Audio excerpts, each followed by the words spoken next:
प्रस्तुत कहानी भाई बहन के स्नेह रूपी बंधन का पर्व रक्षाबंधन पर आधारित है।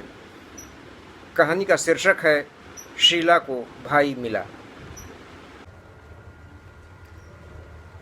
रक्षाबंधन का त्यौहार था।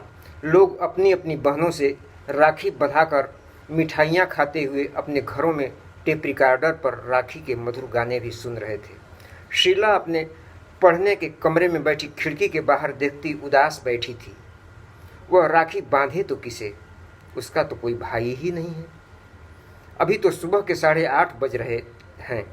वह दीवार घड़ी पर नज़र डालकर मन ही मन बुदबुदाई। फिर अगले ही पल पुनः खिड़की से बाहर जामुन के पेड़ पर नज़र टिकाती हुई अपने आप से बोल उठी, आज का दिन जल्दी बीतेगा भी नहीं। तभी उसने देखा, आज फिर वह पैबंद लगी पुरानी कमीज पहने सांवला लड़का ललचाई नज़रों से पेड़ पर लगे जामुन के रसीले फलों को घूर घूर कर देख रहा था। शीला उस लड़के को देखकर तो जल भून जाती है। रामू नाम का यह लड़का बहुत ही शरारती है। यहाँ वह पड़ोसी अंकल के घर उनकी किसी रिश्तेदारी से आकर रह रहा है। लोग बताते हैं कि वह अनाथ है। उसके माँ बाप बचपन में ही किसी दुर्घटना में मर गए थे। अभी 3-4 दिन पहले की तो बात है। शीला ने रामू के गाल पर एक जोरदार चांटा मारा था, क्योंकि जब वह स्कूल जा रही थी तो उसने जामुन के पेड़ से फल गिराने के लिए एक पत्थर चलाया था, जिससे शीला बाल बाल बची थी। उसे डर भी लगा था कि यह रिश्तेदारी का लड़का है, पड़ोसी अंकल के घर से झगड़ा न हो जाए। लेकिन रामू ने उसके चांटा मारने की बात घर में शायद बताई ही नहीं। शीला ने देखा, आज फिर रामू कभी जामुन के फलों की ओर ललचाई नज़रों से देख रहा है, तो कभी अपनी पैबंद लगी कमीज की जेब में हाथ डालकर कुछ टटोल रहा है। शीला समझ गई कि रामू आज अपनी जेब में पत्थर का टुकड़ा लेकर आया है और उसके घर से बाहर आने का इंतजार कर रहा है। वह ज्यों ही घर से बाहर निकलेगी, अपनी जेब से पत्थर निकालकर रामू तेजी से उसके सिर पर मारेगा और भाग जाएगा। वह 3-4 दिन पहले उसके जोर से मारे गए चांटे के दर्द को शायद भूला नहीं है। वह उसका बदला अवश्य लेगा। शीला के मन में विचार आया कि वह स्वयं कमरे के भीतर से ही उसे एक पत्थर का टुकड़ा फेंक कर मजा चखा दे, परंतु जाने क्या सोचकर उसने फटाक से खिड़की बंद कर ली। यही सब सोचते सोचते शीला को झपकी आ गई। सपने में उसे राखी के ही दृश्य दिखाई दे रहे थे। वह देख रही थी कि ढेर सारे जादुई बौने उसके सामने खड़े अपनी कलाई पर रंग बिरंगी रेशमी धागों वाली राखियां बंधवा रहे हैं।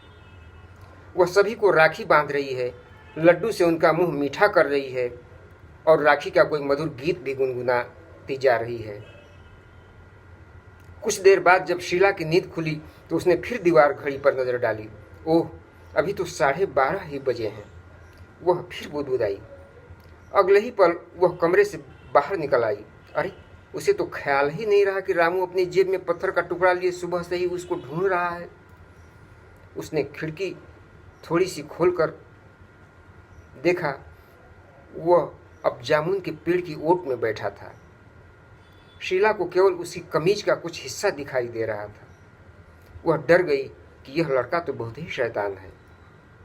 बदला लेने के लिए जेब में पत्थर का टुकड़ा लिए 4-5 घंटों से उसके बाहर निकलने का इंतजार कर रहा है। अगले ही पल शीला के मन में एक विचार आया, वह तो मुझे देख नहीं रहा।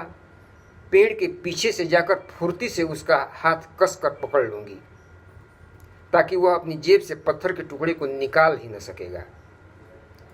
फिर उसे पड़ोसी अंकल के पास ले जाऊंगी और उसके बदले की भावना के बारे में बताऊंगी, और तब बच्चों पर ऐसी मार पड़ेगी कि उनकी सारी शरारत उड़न छू हो जाएगी। यह उपाय सोचकर शीला दबे पांव जामुन के पेड़ के पीछे पहुंची और फुर्ती से रामू की कलाई को कसकर पकड़ लिया।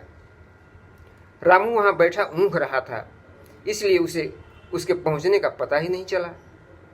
शीला ने देखा, कलाई पकड़ते ही वह खुशी से गदगद हो चौंक उठा। उसके चेहरे पर मुस्कान फैलाई। शीला अभी कुछ कहती कि तभी रामू ने कहा, शीला दीदी, मुझे पता था कि तुम जरूर आज मेरी कलाई पर राखी बांधोगी। मैं यह रेशमी धागे वाली राखी लिए सुबह से ही तुम्हारा इंतजार कर रहा था। शीला उसे घूर घूर कर देख ही रही थी कि उसने आगे कहा, दीदी, तुमने मुझे मेरी गलती का एहसास कराते हुए पेड़ पर पत्थर न मारने की सीख दे दी है। अब मैं कभी पेड़ पर पत्थर नहीं मारूंगा, नहीं तो किसी को चोट लग सकती है। मैं अब मन से पढ़ाई करूंगा और तुम्हारी तरह कक्षा में प्रथम स्थान लाऊंगा। रामू के मुंह से यह सुनकर शीला का मन पिघल उठा। अगले ही पल वह रामू की राखी पर नजर दौड़ाती चहक कर बोली, मेरे भैया, राखी बहन स्वयं खरीद कर भाई की कलाई पर बांधती है। भाई तो इसके बदले में। उसने वाक्य अधूरा छोड़ दिया। शायद वह कुछ कहना चाहती थी, तभी वह बोला, हाँ दीदी, मुझे पता है भाई बहन को राखी बांधने पर रुपया देता है, परंतु दीदी। इतना कहकर रामू का चेहरा उदास हो गया। ओ भैया, तूने तो गलत समझ लिया। मैं तो कहना चाहती थी कि भाई इसके बदले में बहन की रक्षा करने का संकल्प लेता है। शीला मुस्कुराती हुई बोली। अगले ही पल शीला दौड़ती हुई घर के भीतर गई। माँ ने मामा जी को राखी बांधने के लिए राखी खरीदी थी तो एक राखी अधिक ले ली थी। उसे लेकर शीला दौड़ती हुई जामुन के पेड़ के पास आई और रामू भैया की कलाई पर बांध दी। वह साथ में रोली और लड्डू भी लाई थी। रोली का टीका लगाकर उसने लड्डू से अपने भैया का मुंह भी मीठा कर दिया। रामू प्रसन्नता से मुस्कुरा रहा था। उसकी जेब वाली रेशमी धागे की राखी उसके हाथों में ही रखी थी, जैसे वह कह रही थी, शीला देख, तूने जिसे पत्थर समझा था वह भाई बहन के स्नेह का प्रतीक बन गया। अगले ही पल शीला ने वह राखी भी रामू भैया की कलाई पर बांध दी। रामू मुस्कुरा उठा। उसका सांवला चेहरा आज बहुत खूबसूरत लग रहा था। शीला को एक भाई मिल गया था जिसकी कलाई पर राखी बांधकर वह गदगद हो उठी थी। रामू, तू अनाथ था, परंतु आज एक अच्छी दीदी तुझे मिल गई।